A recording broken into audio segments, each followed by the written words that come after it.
အားလုံးပဲမင်္ဂလာပါဒီနေ့ကတော့ကျွန်တော်တို့10 တန်းတော့သိခဲ့ရတဲ့ parallel structure လေးကိုကျွန်တော်ပြန်လဲမျှဝေပေးချင်ပါတယ်အဲ့ဒါဘယ်လိုပုံစံလဲဆိုတော့မြန်မာလိုပြောမှဆိုလို့ရှိရင်လေးပုံစံမျိုးကျွန်တော်အသက်ကြီးလာလေကျွန်တော်ကအိမ်လေးကြီးလာလေအဲ့လိုသဘောမျိုးလေးပေါ့သူကအသက်ကြီးလာလေသူတွေ့ကြုံနေပိုကြီးများလာလေအဲ့လိုပုံစံမျိုးလေးကိုကျွန်တော်ကအင်္ဂလိပ်လိုပြောချင်တာပေါ့အဲ့လိုမျိုး grammar နိကျပုံစံလေးနဲ့ပြောမှဆိုလို့ရှိရင်ဘာဖြစ်တယ်လဲဆိုလို့စကားကြွေပြောလို့ရတာပေါ့နော်ဒီပုံစံမရှိဘဲနဲ့လည်းပဲစကားပြောလို့ရတယ်ဒါပေမဲ့အဲ့လိုသုံးတဲ့ခါကျတော့စကားကြွေလို့ပြောလို့ရတယ်ကျွန်တော်အဲ့ဒီ parallel structure ကို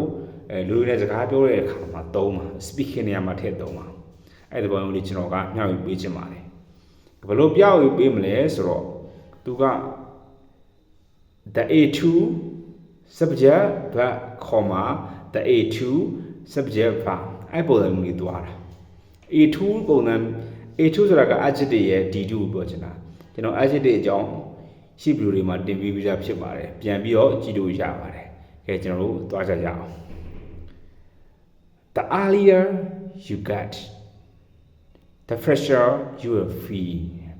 မင်းစောစောအဲ့ရထလေးတဲ့ဟာလားမင်းဟာတဲ့လက်ဆက်လမ်းဆန်းမှုပို့ပြီးတော့ပါတော့ခံစားရလေးပဲတဲ့လေးပုံစံမျိုးပြောချင်တာနောက်တစ်ခုကဘာလဲဆိုတော့ the older she grows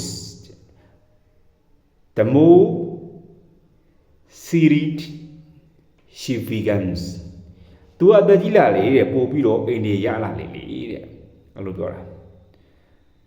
ဟုတ်ပြီနော်ဥပမာလေးတွေသုံးလို့ရတယ်နောက်တစ်ခုကဘာလဲဆိုတော့တဲ့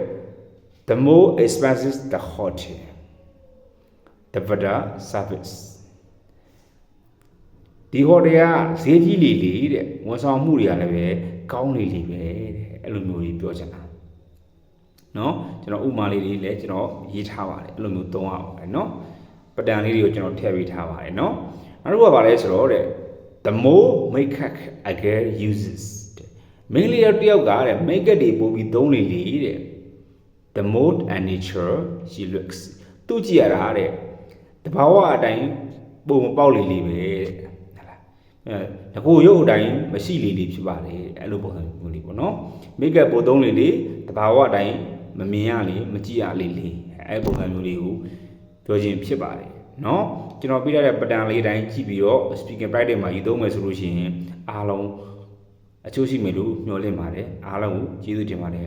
နောက်ဗီဒီယိုတွေမှာဆုံကြအောင်မယ်နော် bye bye